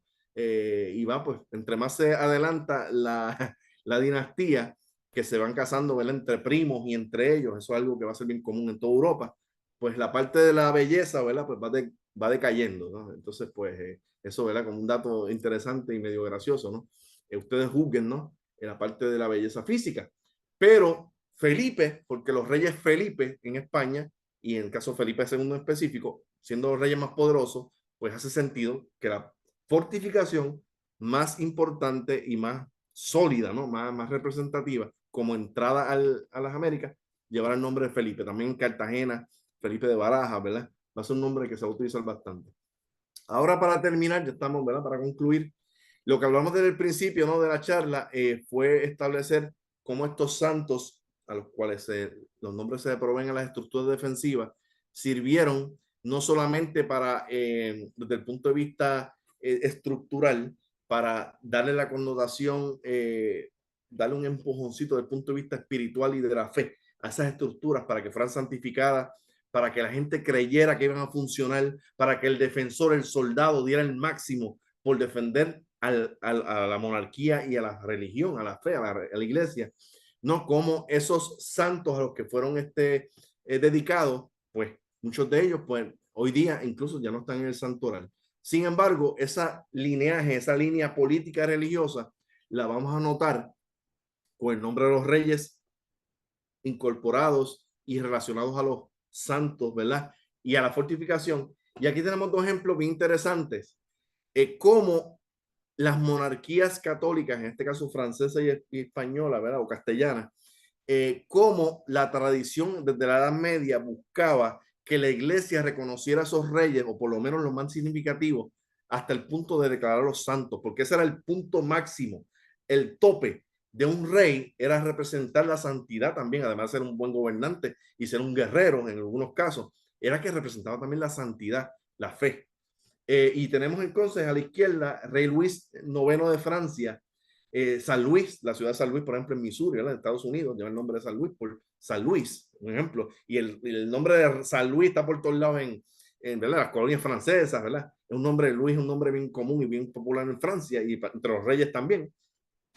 Y fue un rey muerto en la Segunda Cruzada en 1270 y se caracteriza, ¿verdad? Se le describía como un rey piadoso y el ejemplo a seguir como el rey cristiano. Y poco después de su muerte, Roma, ¿verdad? El papado, ¿verdad? Y el colegio que está a cargo, ¿verdad? De los obispos, ¿verdad? A cargo de todo esto, lo que el proceso de canonización, lo declaran santo. Castilla y España quieren su turno y España se va a declarar defensora de la fe y de la iglesia y qué mejor premio, ¿verdad? A la larga de tener un santo también como rey, un rey santo. El problema es que España, cuando se convierte en potencia mundial, sabemos que para la época del descubrimiento de América, ¿verdad? De Colón, estaba el Papa Alejandro Borja, ¿verdad? O Borgia, que era español, y se da para la misma época, ¿verdad? Para el mismo periodo. Y cuando llega Colón al Nuevo Mundo y entonces empieza, ¿verdad? A reclamar y los españoles se mueven, sabemos que hay una serie de dictámenes del papado, entre ellos el llamado Tratado de Tordesillas y otros más, en el cual el Papa decidió dividir el mundo entre la gran cantidad de esos territorios descubiertos para España y el pedazo que hoy día es Brasil para los portugueses, ¿verdad? Y la parte de la navegación hacia Asia para los portugueses. ¿Qué sucede? Que ya pues los reyes, muchos reyes europeos no estaban contentos con Roma, después viene la reforma protestante, ¿verdad? Parte de, y le dicen al Papa, aguanta, aguanta, ¿qué estás hablando? ¿Verdad? Esto no es así, ¿cómo que para España y para Portugal y nosotros qué? Y España, como va a ser ese defensor de la iglesia y de la fe, va a haber esa pujanza política con otros reyes. España se va a inmiscuir mucho en la política en Roma, va a enviar embajadores, va a enviar cardenales, va a enviar obispos, y en Roma el Papa, ¿verdad? Los papas de turno se van a sentir amenazados, se van a sentir como, espérate, no podemos, tenemos que controlar a los reyes, ¿verdad? En este caso españoles, incluso el emperador Carlos V, los reyes españoles, se están metiendo mucho en nuestros asuntos, no pueden, ¿verdad? Extralimitarse porque está el poder del Papa, el poder del monarca. Y ¿quiénes eran entonces durante el siglo XVI los principales enemigos de España? Francia, ¿verdad? Francia, también va a ser Inglaterra, pero Francia va a ser el principal. ¿Quién era el santo rey hasta el momento? Un francés. Y los franceses se aseguraron, junto al papado, llegaron a un acuerdo que no iba a haber ningún santo español, porque darle un santo a España, un rey, iba a ser inflar la cosa y iba a ser peor, porque España entonces, olvídate, se va a quedar con todo. El hecho de que tuviese un santo, un rey santo, se iba a quedar con todo y eso era, había que manejarlo bien y medirlo bien. Como pueden observar allí, el rey Fernando III de Castilla, muerto en 1252, tuvo que esperar hasta 1671 para ser canonizado y ser santo.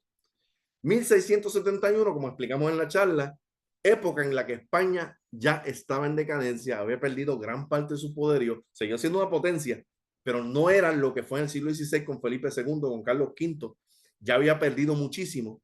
Y allí, cuando ya España no era la amenaza que era antes ni para Roma ni para otras monarquías, porque de todas maneras España es una monarquía católica, tampoco podían hacer leña del árbol caído, no podían irse extralimitarse porque tampoco les convenía a Roma ni a las demás potencias católicas que España se enchismara y se fuera. Así que, ¿qué pasó? Finalmente, en 1671, Fernando III es nombrado santo. Algo que, ¿verdad? Es importante porque por fin se le da y España y Castilla tienen esa figura del rey santo, que es lo que los nombres de estas fortificaciones, cuando se le aplicaba a los reyes, San Carlos por Carlos III en el Rebelde de San Carlos, o San Felipe por Felipe, o en varios Felipes que hubo, se buscaba establecer eso de antemano. La relación del rey con el santo para asegurar, justificar su poder, su figura como soberano y que el pueblo, que sus vasallos, sus súbditos, le fueran leales, civiles, eclesiásticos y militares. Pues he terminado la noche de hoy. Espero que, ¿verdad?, le haya sido de claro la charla. Vamos a ver, yo espero que no, que sigan con luz en las casas, ¿verdad? No se haya ido algo para donde están las personas, ¿verdad?, que están conectadas. Muchas gracias, Carlos, por la charla. Tenemos algunas preguntas y me imagino que en Facebook tardarán un poquito más. Siempre tenemos un retraso. Como siempre, deseamos anunciar nuestra próxima charla, que será el próximo 5 de septiembre. Se titula El cementerio de Villa Palmeras, otras miradas para investigar las actitudes y prácticas ante la muerte en Puerto Rico, a cargo del profesor Jaime Pérez. Así que esta semana que saldrá el anuncio y el enlace para que se unan a la misma. De parte de Wanda Marrero, interesante información y el aprendizaje, gracias por la misma. Pregunta Silmaris Rojas, si hay alguna información sobre la Virgen del Carmen. Bueno, por lo menos en el parque, ¿verdad? Me estoy limitando al parque. La Virgen del Carmen, que como tal, pues se dedica como virgen, una virgen protectora de los navegantes también, ¿no? La Virgen del Carmen va a ser relacionada con los navegantes, todo lo que es marino. Por lo menos en cuanto al parque, sí le puedo decir que hay un baluarte, un bastión dedicado a la Virgen del Carmen en el Morro. ¿Bien? Es la batería del Carmen que está bajando el área del faro del Morro. Cuando usted va a la rampa del Morro, esa batería que está a mano derecha, que tiene una garita, es dedicada a la Virgen del Carmen, que está mirando hacia el océano, por donde venían los barcos, en parte porque está la relación de la Virgen del Carmen con los navegantes o los mariantes o los marineros, los pescadores, etcétera. No tenemos mucha más información, por lo menos en cuanto a la fortificación, porque esa es la parte que sí está dedicada a la Virgen del Carmen. De hecho, lo que tenemos en planos y mapas se le nombró bastante tardecito, ya al final del siglo XVIII, y incluso aparece un plano, ¿verdad? Interesante, que antes de llamarse Virgen del Carmen se le llamaba Batería del Diablo, ¿verdad?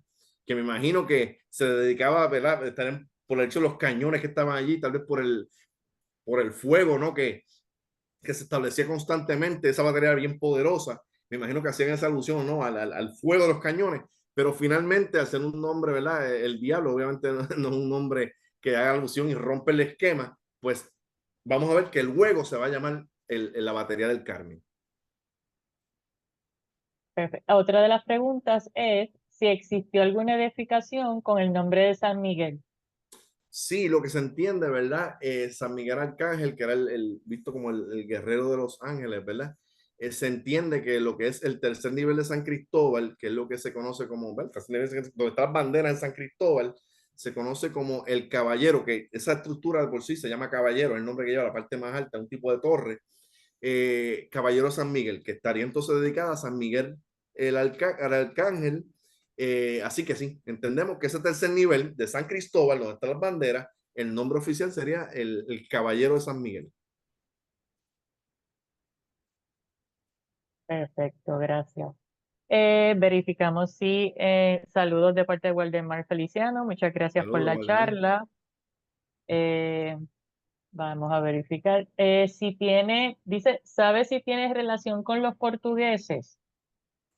Eh, Bueno, por lo menos en lo que tenemos en San Juan, obviamente los portugueses eran católicos también, ¿verdad?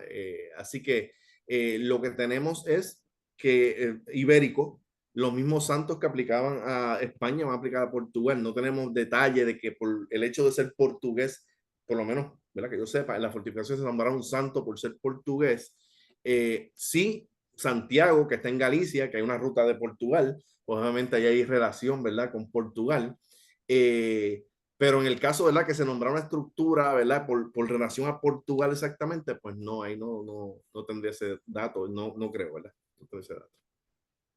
La próxima, preguntan qué es lo que significa o implica la palabra rebelión o rebellín. Rebellín. Rebellín es un tipo de estructura defensiva, es como un triángulo, es como una especie de protección, es un triángulo que está, si puedo dejar rapidito para atrás, ¿verdad? Para contestarle, ¿verdad? Sé que estamos, pero para que lo vean. Por aquí, vamos por aquí. Por aquí rápido, ajá, ya vamos llegando y llegamos. Okay. El rebellín, por ejemplo, de San Carlos, es como esta estructura que está aquí, que es un triángulo bien grande que va a servir de escudo a la estructura defensiva principal. Va a sobresalir porque desde el rebellín se puede disparar con mejor alcance, mejor ángulo, porque es tipo triangular, y a la vez es una protección, es un escudo para la estructura principal, que lo que tiene es una cortina o una muralla lisa, ¿verdad? Y continua, que no es una defensa sólida para un cañón, para una lluvia de cañones. Así que el rebellín es una especie de escudo que va a proteger la estructura principal y también se puede disparar desde ella. Eso es lo que sería un rebellín, en forma triangular, mayormente. Gracias. Excelente recurso de parte de Nancy. Saludos, Nancy. Nancy, saludos. Así que verificamos. No tenemos ninguna otra charla, ninguna otra pregunta, perdón. A las personas que solicitaron el certificado lo estarán recibiendo la semana próxima. Les recordamos que la charla permanece en Facebook y a partir del próximo martes la podrá ver en nuestro canal de YouTube. Así que muchas gracias por estar con nosotros. Muchísimas gracias, Carlos. Un día largo que hemos tenido hoy, desde el Sí, recorrido sí. por la mañana hasta la charla hoy. Así que muchísimas gracias por haberla ofrecido en el día de hoy. A todos los que nos acompañaron, gracias. Les esperamos la próxima semana con la charla del cementerio, especialmente la del área de Villa Palmeras. Así que gracias, Carlos, y a todos muy buenas noches. Muchas gracias, buenas noches a todos y a Isla por la invitación. Que pasen buenas noches. Igual.